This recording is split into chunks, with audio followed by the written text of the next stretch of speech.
This dude says Detroit rappers are killing hip hop. We gonna watch what he got to say.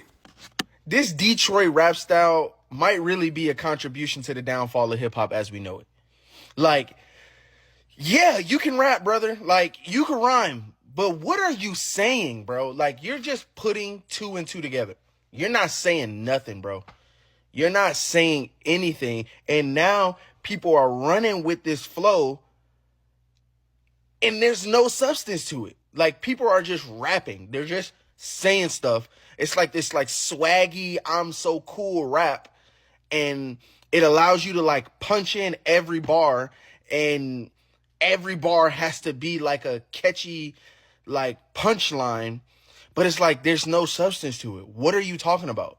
Where's the chorus? Like, where's the bridge? Like, what is making y'all do that? Who is enjoying this? I'm not. So now that you heard his full point, I'm going to rebuttal everything he said, or just whatever I feel like rebuttaling. So we gonna watch it a second time because I completely disagree with him. This Detroit rap style might really be a contribution to the downfall of hip hop as we know it. Let's just stop there and talk about the air quote downfall of hip hop. Let's just talk about that very quickly. Nas dropped an album called Hip Hop Is Dead back in the 2000s. Not in the 2010s, in the 2000s. We're in the 20s. And Nas dropped an album called Hip Hop Is Dead back in the 2000s. Guess who was upset about that album? Jeezy was upset about that album. He got on the radio and he was like, oh, so now hip hop is dying because we got control of it. All this is, and I don't even know how old dude is, man. We could even pretend that he's 25. But the narrative that hip hop is dead or hip hop is dying or, shit ain't real, all this type, it's not real hip hop, all this stuff, that has been going on for 20 years. And hip hop has actually been thriving. And it became the most popular genre after Nas said it was dead. And I keep it real because unlike dude, I actually know history, and we're going to pretty much expose that throughout this because we'll get to that. But Nas tried to clean up the hip hop is dead by saying like, it's dead because the record companies really own it and they dictate everything that's going on. That's why he tried to say, that's why he said it was dead. But the thing about New York niggas is they're haters, like just keeping it real. And I'm not talking about these young dudes that's running around now. If you from New York and you 20 something, and even if you 35, I'm not talking about you. The older generation of New York niggas, New York hip hop was built off competitiveness and it was built off hatred. If you don't believe me, there's too much beef that happened with New York rappers in the 90s, just New York on New York beef, in the 2000s. It's way too much beef for you to think that it wasn't built off competitiveness and some hatred, a bunch of punching, stabbings, getting hit with bottles in the club, et cetera, a bunch of wild stories. But going back to the hip hop is dead time frame, when Snap Music came out and all of that shit was going crazy, like Ghostface, another New York nigga that I actually fuck with. I love Ghostface, but he was in hater mode. He got on stage and started talking bad about these dudes. They was new artists. And, Shorty Low and them, they kept it humble. They didn't even rebuttal nothing. Like when they was asked about it, they just shrugged this shit off. They wasn't trying to have no New York beef or nothing like that. Now, I will say this, country is rising in popularity and hip hop is kind of on a decline. But even though we could sit here and talk about hip hop still being on a decline, there are still tons of fucking hits, not TikTok hits, because yeah, we got millions of TikTok hits going per year and stuff like that. That's an exaggeration, but actual Billboard chart hits. There are a bunch that drop every year. Hip hop has a bunch of household names and stars as far as these new people. We got a whole wave going right now of female rap. This is the most popping female rap has ever been in the history of rap. There's never been this many Billboard charting, mainstream, Hot 100 female rappers, that are just getting played everywhere and very accepted. There's never been this many at one time that are relevant and relatively new. And guess what? Every Super Bowl since Jay-Z got a hold of it has been a hip hop Super Bowl, except the Mexican Super Bowl and probably one other Super Bowl. I'm not sure, but listen, the whole downfall of hip hop shit, like shut up. Like Kendrick just had the whole "Not Like Us," the biggest record of last year, bro. Out of all music, it broke records, bro. That beef gives that Kendrick and Drake beef gives everybody something that no other genre is capable of giving. And Kendrick just brought the West Coast back. So with that being said, like get the brother, the whole hip hop is dead or the downfall of hip hop shit. Shut up. Shut up. This shit is in great hands and it's gonna keep going. Like, yeah, you can rap, brother. Like, you can rhyme. But what are you saying, bro? Like, you're just putting two and two together. You're not saying nothing, bro. You're not saying anything. And now people are running with this flow and there's no substance to it. Like, people are just rapping. They're just saying stuff. It's like this like swaggy, I'm so cool rap. And it allows you to like punch in every bar, and every bar has to be like a catchy like punchline, but it's like there's no substance to it. What are you talking about? So the first thing he says is, y'all not saying nothing, which that's not descriptive enough. That's not because they are clearly saying words. So that could be interpreted a bunch of different ways. So he says some things that are more solid that we can latch on to a little bit later. And those two things are what I'm going to talk about. I may even throw the punch ins in there in a moment. But matter of fact, we'll get into the swaggy I'm so cool rap. Then he also says no substance. And then he just says punchlines. So the first thing that is the easiest layup to talk about is punchlines. Punchlines are something that when we talk about lyrical rappers, that is a staple that makes Jay-Z Jay-Z. That is a staple that makes somebody like Cassidy or Fabulous so good to us. That is a staple that makes Jadakiss Jadakiss. Shit.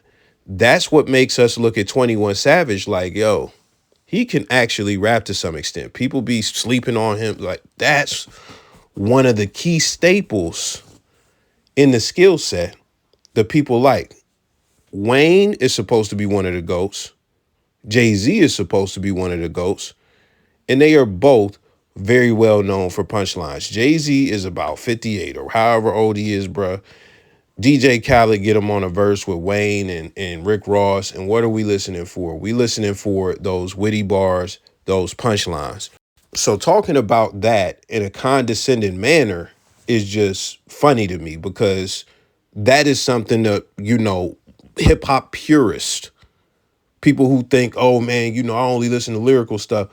That is one of the key things that they look for. And that's one of the reasons that, oh, Jay-Z is Mr. Triple Entendre. And we put him on a high pedestal because he can do that well.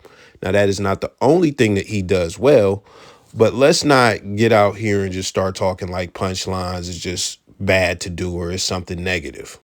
Now, if he had said bad punchlines, he might have a point, but let's go back to fucking Wayne. That nigga said I beat the track up like 100 arms.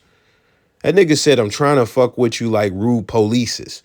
During his prime, this is something people don't want to acknowledge or address or, confirm. They just want to act like Wayne has just been 100% fire 100% of the time. Wayne was really during that oh like '07 through '08 run on a mixtape. He was just saying anything when he did like a million features. He was just saying anything, bro. And everybody thought it was hot. When he did Prostitute Flange, that was some other shit. It wasn't even a punchline song. It was a cover of a Music Soul Child joint. That just goes to show you that he was just doing anything. He was just doing anything. And we still put him up there as one of the GOATs, even though he has a fucking catalog by itself of bad fucking punchlines. But he still said, G's moving silence like lasagna and a bunch of other good bars. Now, and I'm gonna say one more thing about the punchline stuff. Let's just pretend that the gripe is, well, that's all they do. All they do is say punchlines and shit. Fam, we had Cassidy 20 years ago, and motherfuckers loved him 20 years ago. And nobody was saying when Cassidy was running around doing punchlines that he would be the death of hip hop and that hip hop was on the decline. And no, no, no, no, no. Because that fit into what hip hop purists in New York and people who love New York hip hop, that fit into what they liked at the time. So it was good. It was good money and it was gully. So if he could do that and we could have people like Lloyd Banks as well around the same time frame, and the whole mixtape era was full of nothing but Saigon punchline rappers and stuff like that.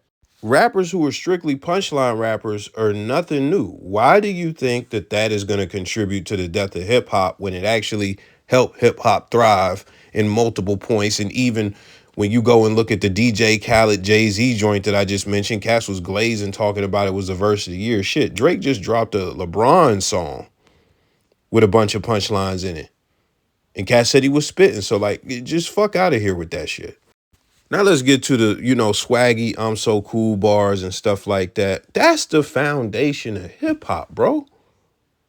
That is a part of the foundation. Why do you think Cass was getting Kangos and going to Dapper Dan trying to look like the drug dealers? One of the first records in hip hop history, and it's looked at as the first record, it's The Rapper's Delight. Big Bank Hank don't come on even 2 minutes into it, and he talking about he got a Lincoln Continental, a Cadillac, and a whole bunch of other shit, bodyguards, shit that he didn't really even have in real life. But guess what they was doing through the whole song? They was doing a lot of bragging because, again, they were battling, because that's what hip hop was built off of, the foundation. And they was talking about sucking seeds and all this stuff, and then other little fly shit in there, bro. So when we talk about, oh, you upset that rappers is rapping about being fly and cool? Where the fuck have you been? That's what this shit has been the whole time. That's what this shit has been from day one. So how do you have a discrepancy with that? And let me just get the punch in stuff out the way very briefly. Beanie Siegel was punching in over himself back in the day. And Beanie Siegel is a great rapper. Beanie Siegel goes crazy. Beanie Siegel went at Jadakiss, and Jadakiss is a tyrant. The Lox is some tyrants. But he had a solid diss, and you could debate that he came out on top of that beef when it came to lyrics and stuff like that and just the actual disses.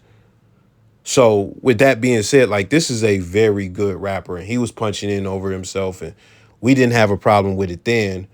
Why do you have a problem with it when Detroit rappers is doing it? Because I'm going to tell you something on some real shit. They wasn't even, when we talk about this modern age, what's that boy name? Hood Rich Pablo Juan was doing that like when Gunna was on a come up. So he was doing that like 7, 8 years ago.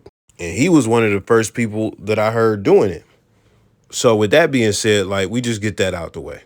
The last point I'm going to talk about before we get to the video is substance. Every song don't gotta have substance. Let's just start off there. Almost every one of your favorite rappers has a song with little to no substance, guaranteed. So that's the first thing. The second thing, every rapper don't gotta have substance.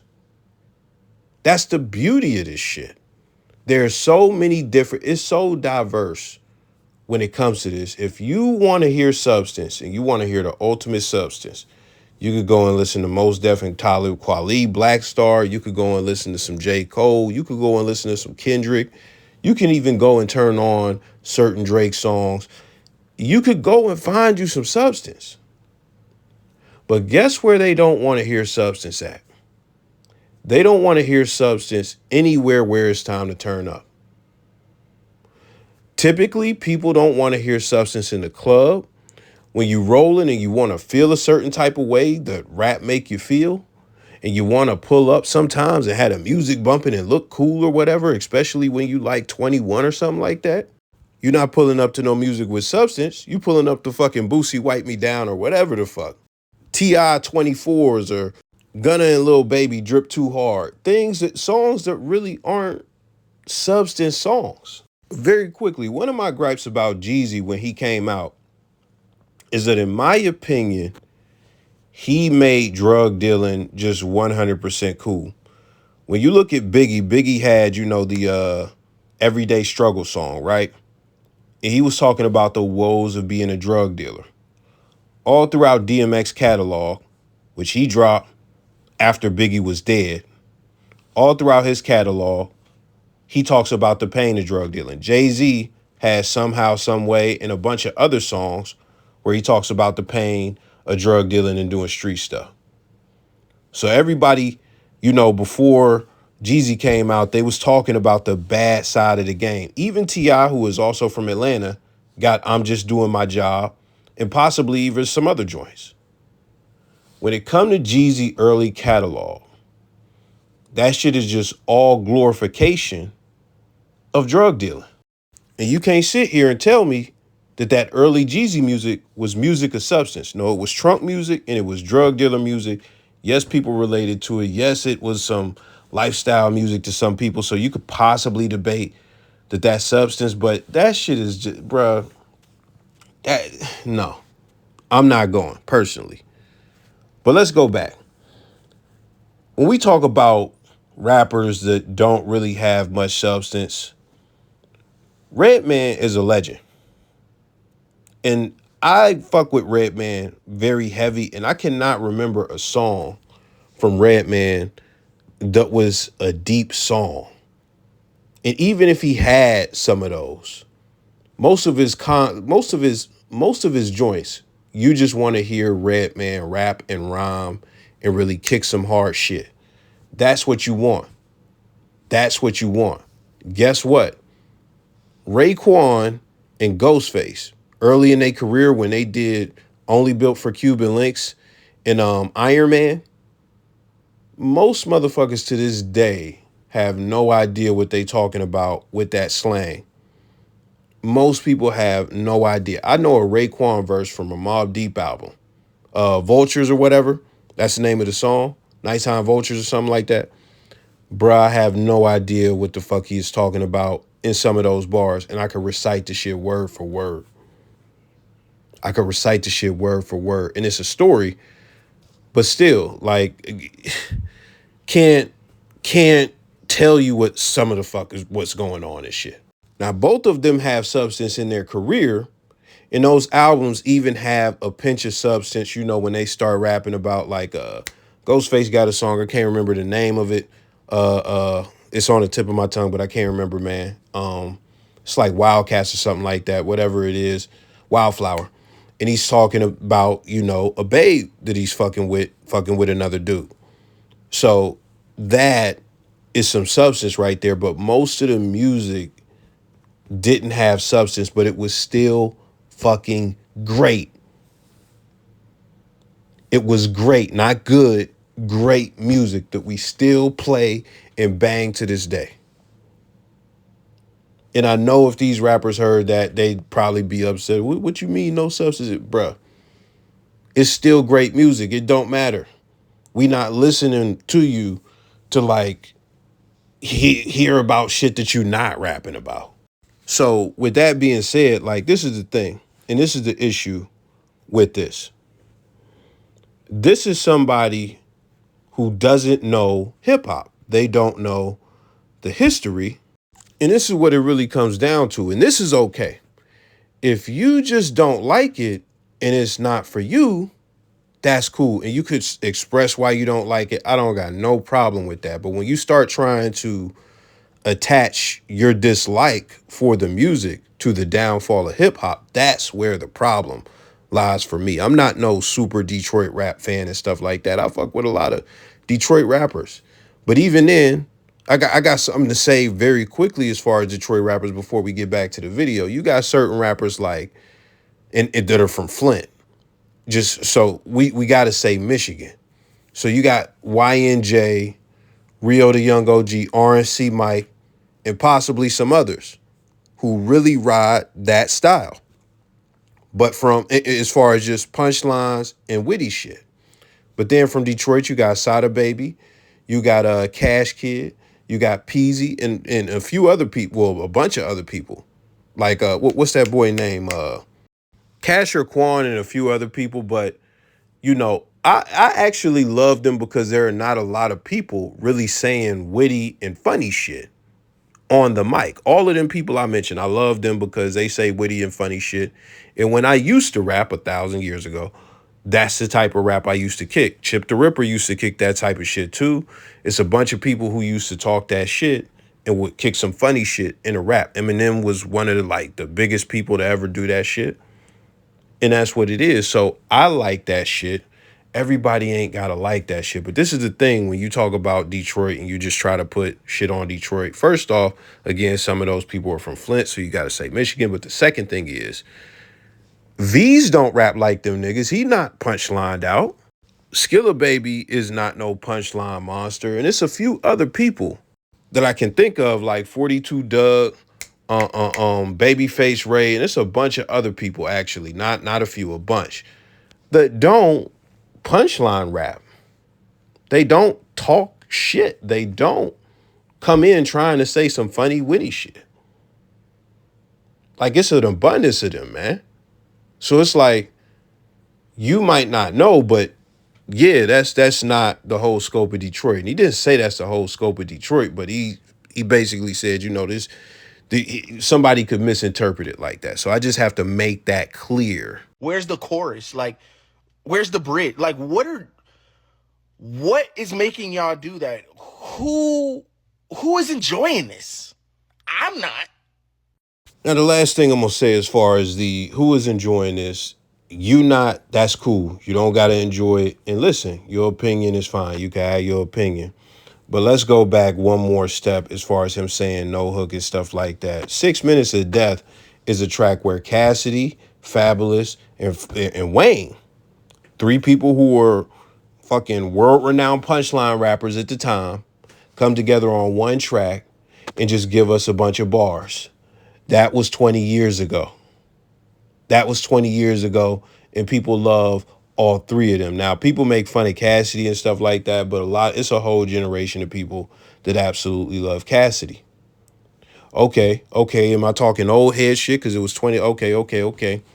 What about Monster with Nicki Minaj and, all these people in that whole Kanye run where he was doing, because we could go off Monster, but you could go and even say Lamborghini Mercy.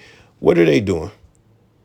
What are they doing? They doing the same shit that you're talking about in this when 2 Chainz and all of them was coming out. So this is in the 2010s now, where we at. They was just talking that shit, no substance, just kicking bars. You then get into the Control verse, which started all this Drake and Kendrick beef and stuff. The multiple verses, Big Sean, Jay Electronica, him. As far as Kendrick, yeah, that shit was fire. But let's go all the way to today. You got stuff like first person shooter mode and Cole is spazzing doing what? Saying punchlines. I don't give a fuck if that is not a substance filled rap. That is not a substance filled rap. If that's substance filled, then the Detroit shit is substance filled. Because niggas is not really talking about nothing. There's no topic that a nigga is sticking to. A nigga is not trying to paint a picture or tell a story or connect with you on an emotional level. No, these niggas are trying to kick bars. So listen, I'm beating a dead horse. I went back 20 years all the way to the present for you. I didn't even go into the 90s for these examples that I just laid out. I went all the way back then. So if you like first person shooter mode and all and Kendrick's verse on like that and stuff like that, if you like that and you don't like the Detroit, style and stuff like that, you need to pinpoint what the differences are between those and the shit that you actually like that's actually doing that and articulate it a lot better, because having no substance and punchlines and, that's not what you don't like about it. Maybe the punching in is what you don't like, but there's going to be something more in the content that you can articulate better that you actually don't like in comparison to those other joints. And if you don't like those other joints, listen, that is just you. So you can't really just, oh, this Detroit rap. No, no, no. Just say everybody that's doing punchlines. You know that the punchline rap in general is ruining hip hop. Because J. Cole, yeah, he can give you Love Yours and Kenny Lofton. These Detroit, Flint rappers, some of them may not be able to give you that. But guess what? We don't need that shit as far as the Love Yours and a Kenny Lofton or King Kunta. We don't need that from and King Kunta is a horrible example, but we don't need that for everybody. We don't need that from everybody. And that's it for today. Let me know your thoughts. I'm gone.